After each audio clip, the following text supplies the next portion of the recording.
2 நாள் 170 டார்கெட். நீ அடிச்சா நான் திருப்பி அடிப்பேன். அதை தாண்டி நீ என்கிட்ட அடி வாங்குவ. இதுதான் அமெரிக்கா அண்ட் ஈரான் நடுவுல இப்ப மறுபடியும் நடந்துகிட்டு இருக்கு. ஸ்ட்ரெய்ட் ஆஃப் ஹார்மஸ் திறக்கிறது அப்படிங்கிறது ஈரான் கிட்ட செய்யப்பட்ட அரேஞ்ச்மெண்ட். அமெரிக்கா பயமுறுத்தினதுனால, அமெரிக்காவோட த்ரெட்னால நடந்த விஷயம் கிடையாது. அமெரிக்கா ஈரான் மேல மறுபடியும் நீ குண்டு போட்டுக்கிட்டே இருந்தா பெரிய பிரச்சனையை சந்திக்க வேண்டி வரும் அப்படின்னு சொல்லி ஈரான் எச்சரிக்கை விடுத்திருக்காங்க. ஒரு பக்கம் பீஸ் டாக்ஸ் நடக்குதுன்னு சொல்றாங்க, இன்னொரு பக்கம் மிசைல்ஸ் பறந்துகிட்டே இருக்கு. இப்படி எல்லாம் இருக்கும்போது ட்ரம்ப் கொஞ்ச நாளைக்கு முன்னாடி தி டீல் இஸ் ஓவர் அப்படின்னு சொல்லியிருந்தாரு. ஸோ கல்ஃப் கண்ட்ரீஸ்ல இப்ப என்னென்ன நடந்துகிட்டு இருக்கு இப்ப நம்ம பார்த்துருக்கோம்.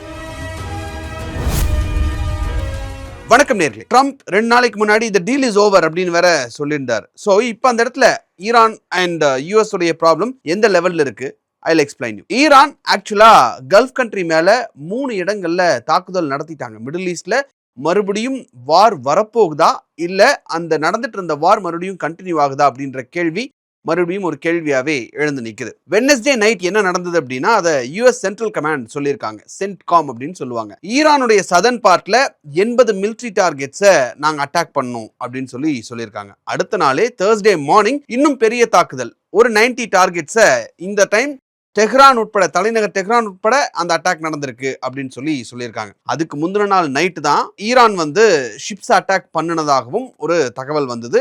அதுக்கு ஒரு ரிட்டாலியேட் பண்ற மாதிரியான ஒரு அட்டாக் தான் அப்படின்றதையும் அவங்க சொல்லியிருந்தாங்க. ஜூன்ல MOU போட்டதுக்கு அப்புறம் நடந்திருக்கக்கூடிய மிகப்பெரிய எஸ்கலேஷன் இதுதான்.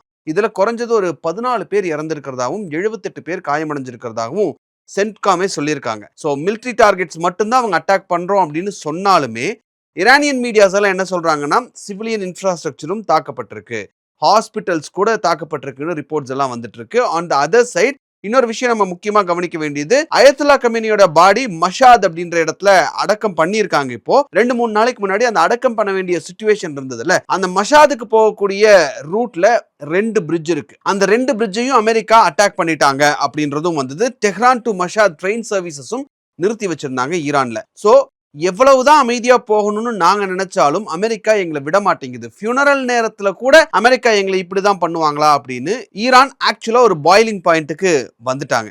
ஏன் அமெரிக்கா அடிச்சது அப்படின்ற ஒரு கேள்வி இருக்குல்ல. அமெரிக்கா சொல்ற காரணம் என்னன்னா, இந்த வாரத்தோட ஸ்டார்டிங்ல ஈரான் ஸ்ட்ரெய்ட் ஆஃப் ஹார்மஸ்ல ஒரு 3 கமர்ஷியல் ஷிப் மேல ஒரு தாக்குதல் நடத்தினாங்க. அதுக்கு பதிலடியா தான் இந்த ஸ்ட்ரைக்ஸ் அப்படின்னு சொல்லி சென்ட்காம் சொல்லியிருந்தாங்க. ட்ரம்ப்புடைய ட்ரூத் சோஷியல் மீடியால அவர் என்ன சொன்னாரு, கப்பல் மேல ஈரான் நடத்தின தாக்குதலுக்கான எதிர்த்தாக்குதல் தான் இது, இன்னொரு தடவை நடந்தா இது இன்னும் மோசமாகும் அப்படின்னு சொல்லியிருந்தார். அதோட இன்னொரு பெரிய முடிவு என்ன அப்படின்னா, MOUல கொடுத்த ஈரானியனுக்கான அந்த ஆயில் சாங்ஷன் வேவர்ஸை மறுபடியும் திரும்ப வாங்கிக்கிறோம் அப்படின்னு சொல்லி அமெரிக்கா சொல்லியிருக்காங்க. ஆனா ஈரான் ஃபாரின் மினிஸ்ட்ரி என்ன சொல்றாங்க அப்படின்னா, கப்பல் தாக்குதல் எல்லாமே பொய்யான விஷயம், நாங்க எதுவுமே பண்ணல, அமெரிக்கா எங்களை அடிச்சுட்டு அதுக்கு ஒரு காரணமா இதை சொல்லிட்டு இருக்காங்க அப்படின்னு சொல்லி, இது வெறும் சாக்குதான் அப்படின்னு சொன்னது மட்டும் இல்லாம இது ஒரு வார் கிரைம், அமைதி அப்படின்னு சொல்லி பேச்சுவார்த்தைக்கு எங்களை கூப்பிட்டுட்டு இப்போ ஆன் த அதர் சைடு எங்களை அடிக்கிறதுன்றது ஒரு வார் கிரைம் அப்படின்னு சொல்லி ஈரான் இதை வர்ணிக்கிறாங்க. சோ இந்த அட்டாக் நடந்ததுக்கு அப்புறம், அதாவது அமெரிக்கா ஈரானை அடிச்சதுக்கு அப்புறம் ஈரானும் சும்மா இருக்கல. IRGC நேரடியா 3 நாடுகள் மேல தாக்குதல் நடத்தியிருக்காங்க. பஹ்ரைன், குவைத், கத்தார், இந்த 3 நாடுகள் மேல தாக்குதல் நடத்தியிருக்காங்க. இந்த 3 நாடுகள்லயும் குறிப்பா US மிலிட்டரி பேசஸ் எங்க இருக்கோ அங்க அந்த தாக்குதல் நடத்தியிருக்காங்க. டார்கெட் பண்ணது என்ன அப்படின்னா, குவைத்ல பேட்ரியாட் மிசைல் சிஸ்டம், கத்தார்ல சேட்டலைட் ஆண்டனா, பஹ்ரைன்ல US மிலிட்டரியோடைய ஃபியூவல் டிபாட்ஸை அட்டாக் பண்ணியிருக்காங்க. ஈரானோட ஆக்சுவல் வார்னிங் இன்னுமே என்னவா இருக்கு அப்படின்னா, அது கொஞ்சம் பயங்கரமா தான் இருக்கு. என்ன அப்படின்னா, US ஸ்ட்ரைக்ஸ் மறுபடியும் தொடர்ந்துகிட்டே இருந்தது அப்படின்னா கல்ஃப்ல இருக்கக்கூடிய மற்ற US பேசஸையும் நாங்க தொடர்ந்து அட்டாக் பண்ணுவோம் அப்படின்னு சொல்லியிருக்காங்க. ஸோ ட்ரம்ப்போட கன்ஃபியூசிங் ஸ்டேட்மெண்ட் இங்கேயும் வருது. என்ன அப்படின்னா, ஒரு 24 மணி நேரத்துல பல யூட்டர்ன் அடிச்சிருக்காரு. வெட்னஸ்டே ஆன்காரா, அதாவது டர்க்கில ஆன்காரா நாட்டோ சமிட்ல அவர் பேசும்போது, MOU எனக்கு அது ஓவர், ஈரான் தலைவர்கள்லாம் ரொம்ப டேஞ்சரஸ், தே ஆர் சிக், அவங்க கிட்ட நெகோசியேட்டர்ஸ் போய் பேசலாம், ஆனா அவங்க நேரத்தை வீணடிக்கிறாங்க, நான் சொல்றத அவங்க நம்ப மாட்டேங்கிறாங்க. தேர்ஸ்டே ஏர்ஃபோர்ஸ் 1ல போயிட்டு இருக்கும்போது, ஃபிளைட்ல போகும்போது அங்க ஜேர்னலிஸ்ட் அவர் என்ன சொல்றாரு அப்படின்னா, ஒரு ஃபுல் ஸ்கேல் வார் டேபிள் ரெடியா இருக்கு, ஆனா ஈரான் தான் இதை பீஸ் டீல் ரெடி பண்றதுக்கு ரொம்ப எதிர்பார்க்கிறாங்க, ஆசைப்படுறாங்க, இந்த பீஸ் டீல் நல்லபடியா கொண்டு போகணும்னு ஆசைப்படுறாங்க அப்படின்னு சொல்றாரு. ஒரு நாள் டீல் ஓவர்னு சொல்றாரு, அடுத்த நாள் அவங்களே டீல் நல்லபடியா போகணும்னு ஈரானே ஆசைப்படுறாங்க அப்படின்னு சொல்றாங்க. இதுல எது உண்மை அப்படிங்கிறது ஒரு கிளாரிட்டி இல்லாத ஒரு விஷயமா இருக்கு. ட்ரம்ப் என்ன சொல்றாருன்னா, இது அப்படியே கண்டினியூ ஆயிட்டே இருந்ததுன்னா அவங்களுடைய எலக்ட்ரிக் இன்ஃப்ராஸ்ட்ரக்சர் அண்ட் டீசாலினேஷன் பிளான்ட்டையும் நான் அட்டாக் பண்ணுவேன் அப்படின்னு சொல்றாரு. இது ரெண்டு பேருமே ஒரு பீஸ் டாக் வந்துட்டாங்களே, ஏன் இந்த ப்ராப்ளம் வருது அப்படின்னு யோசிச்சா, ஈரானை பொறுத்த வரைக்கும் ஒரு சென்ட்ரலைஸ்டு விஷயம் எதுவுமே கிடையாது. அதாவது ஒரு சென்ட்ரலைஸ்டு தலைமை அப்படிங்கிறது எதுவுமே கிடையாது. ஈராக்ல சதாம் ஹுசைன் இருந்தப்போ சதாம் ஹுசைன் ஒரு சென்ட்ரலைஸ்டு பவரா இருந்தாரு. அவர் என்ன சொல்றாரோ அதை அடுத்த லெவல்ல செஞ்சாங்க. வேற ஈரானை பொறுத்த வரைக்கும் இது ஒரு மொசைக் டிஃபென்ஸ் அப்படின்னு சொல்றாங்க. இந்த மொசைக் டிஃபென்ஸ் தான் என்ன அப்படிங்கறது ஒரு 2 மாசத்துக்கு முன்னாடி ஒரு வீடியோ நான் கிளியரா போட்டிருக்கேன். மொசைக் டிஃபென்ஸ் அப்படிங்கறத ஷார்ட்டா நான் சொல்றேனே, ஒரு பெரிய பிக்சர் இருக்கு, அதுல வந்து சின்ன சின்னதா நீங்க மொசைக்கை ஒட்டி வச்சு ஒரு தூரமா நின்னு பாத்தீங்கன்னா ஒரு பிக்சர் உங்களுக்கு கிடைக்கும் இல்லையா, அதுதான் ஆக்சுவலா மொசைக் டிஃபென்ஸ் அப்படின்னு சொல்றாங்க. சோ ஈரான் பெரிய நாடு, அதை கொஞ்சம் கொஞ்சமா உடைச்சு ஒரு நாட்டுக்கு ஒரு ஃபுல் டிஃபென்ஸ் இல்லாம ஒவ்வொரு பகுதிக்கும் ஒரு டிஃபென்ஸ். சோ நீங்க மேல இருந்து பாத்தீங்க அப்படின்னா ஒவ்வொரு பகுதிக்கும் சின்ன சின்னதா டிஃபென்ஸ் இருந்துகிட்டே இருப்பாங்க. அந்த ஒரு டிஃபென்ஸ் ஸ்ட்ரக்சருக்கு ஒரு தலைமை இருக்கும். யாரும் யாரையும் சார்ந்து இருக்க வேண்டிய அவசியம் இல்லை. ஒரு டெசிஷன் எடுக்கிறாங்கன்னா அது அவங்களே எடுத்துக்கலாம் அப்படின்ற மாதிரியான ஒரு சிச்சுவேஷன். அது அந்த ரீஜியனை அவங்க பாதுகாத்துக்கிறதுக்கு அப்படின்ற ஒரு விஷயம். இதுதான் பேசிக்கா மொசைக் டிஃபென்ஸ் அப்படின்னு சொல்றாங்க. சோ ஈரான்ங்கிற ஒரு பெரிய கண்ட்ரில எவ்வளவுதான் ஒரு பீஸ் டாக்ஸ் போனாலுமே இந்த பீஸ் டாக்ஸை ஈரான்ல இருக்கக்கூடிய one side of the army எடுத்துக்கிட்டாங்க. சரி, ஓகே, பீஸ் டாக்ஸ் நடந்துட்டு இருக்கு அப்படின்னு சொன்னாலும் அதை அந்த other side of the Iran இருக்கக்கூடிய அந்த ஆர்மி டிஃபென்ஸ் இருக்காங்கல்ல, அவங்க ஏத்துக்கிட்டாங்களா அப்படிங்கிறது ஒரு மிகப்பெரிய கேள்வி. அவங்க ஏத்துக்கல அப்படின்னா அவங்க ஆட்டோமேட்டிக்கா அவங்க ஒரு சைட் ஆஃப் அட்டாக் நடந்துகிட்டே இருக்கும். சோ இங்க சென்ட்ரலா ஒரு தலைமை இல்லை அப்படிங்கிறது மிகப்பெரிய பிரச்சனை. சோ நைட் நேரம் அந்த ஷிப்பை அடிச்சது அப்படிங்கிறது ஈரான் அடிச்சாங்க, அதுக்கு தான் நாங்க திருப்பி அடிக்கிறோம் அப்படின்னு யூஎஸ் சொல்றாங்கல்ல. அடிச்சிருக்கிறதுக்கு வாய்ப்பு இருக்கா அப்படின்னு கேட்டா வாய்ப்பு இருக்கு அப்படிங்கிறது தான் ரிப்போர்ட் சொல்லக்கூடிய விஷயமா இருக்கு. காரணம் என்னன்னா, இந்த ஒரு சென்ட்ரலைஸ்டு தலைமை அப்படிங்கிறது இல்ல. தலைமை பல்வேறு இடங்கள்ல பிரிஞ்சிருக்கு.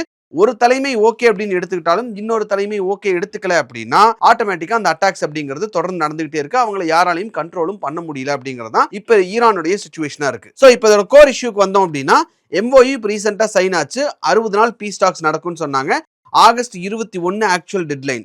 MOUல என்ன இருந்தது, எல்லா ஃப்ரண்ட்லயும் சண்டையை நீங்க நிறுத்தணும், ஸ்ட்ரெயிட் ஆஃப் ஹார்மஸ் 60 நாளைக்கு ஷிப்பிங் ஓபன் பண்ணி விடணும், US நாவல் பிளாக்கேட தூக்கணும், ஆயில் சாங்ஷன் எல்லாம் வேவர் பண்ணணும், ஃப்ரோஸ் பண்ணி இருக்கக்கூடிய ஈரானியன் அசெட்ஸ் எல்லாத்தையும் ரிலீஸ் பண்ணணும். இதெல்லாம் தான் அதுல இருந்த முக்கியமான விஷயங்கள். ஆனா பிரச்சனை என்ன அப்படின்னா, அந்த ஷிப்பை ஏன் ஈரான் அட்டாக் பண்ணாங்க அப்படிங்கிறதுக்கும் ஒரு ரிப்போர்ட் இருக்கு. அதுல என்ன சொல்றாங்க அப்படின்னா, ஈரான் ஸ்ட்ரெயிட் ஆஃப் ஹார்மஸை திறக்கணும், கப்பலை ஃப்ரீயா போறதுக்கு அலோ பண்ணணும். ஆனா ஈரானோட இன்டர்பிரிட்டேஷன் என்ன அப்படின்னா, ஸ்ட்ரெயிட் ஆஃப் ஹார்மஸோட சோல் மேனேஜ்மெண்ட் எங்க கிட்ட தான் இருக்கு. ஆன் த அதர் சைடு ஓமானும் யூஎனும் சேர்ந்து புதுசா சேஃபா ஒரு ரூட் போட பார்த்தப்போ ஈரான் அதை மறுத்ததாகவும், ஜூன் கடைசியில ஒரு அன்ஆத்தரைஸ்டு ரூட் வழியா யூஸ் பண்ணப்பட்ட 2 கப்பல்களை தான் ஈரான் தாக்குனதாகவும் ரிப்போர்ட்ஸ் சொல்லுது.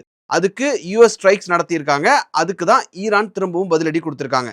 இப்ப மறுபடியும் அதே சைக்கிள் டே 1ல இருந்து எப்படி ஸ்டார்ட் ஆச்சோ அந்த சைக்கிள் மறுபடியும் நடந்துகிட்டு இருக்கு. 2 பக்கமும் ஒரே குற்றச்சாட்டு, நீ தான் அந்த அக்ரிமெண்ட்டை மீறின, நான் தான் அந்த அக்ரிமெண்ட் மீறினங்கிற குற்றச்சாட்டு தான் இப்ப நடந்துகிட்டு இருக்கு. இதுக்கு நடுவுல மாட்டிட்டு இருக்கிறது உலக நாடுகள் எல்லாமே. அங்க ஸ்ட்ரெயிட் ஆஃப் ஹார்மஸ்ல குறிப்பா மாட்டிட்டு இருக்கிறது அந்த ஷிப்ஸ், அதுல இருக்கக்கூடிய செயிலர்ஸ். அது மட்டும் இல்லாம க்ரூட் ஆயில் வருமா வராதா அப்படின்றத உலகத்தில் இருக்கக்கூடிய மற்ற நாடுகள் அந்த மற்ற நாடுகளுடைய மக்கள் இதுக்கு இடையில மாட்டிட்டு இருக்கோம் அப்படின்றதுல எந்த சந்தேகமும் இல்லை. இந்த ஸ்ட்ரெயிட் ஆஃப் ஹார்மஸ் இஷ்யூவே இவ்வளவு தூரம் பெருசா இழுக்குதே, இது தாண்டி நியூக்ளியர் ப்ரோக்ராம்னு ஒன்று இருக்கு, அதை டிஸ்மேண்டில் பண்ணணுங்கிறதெல்லாம் அது பேசினாங்க.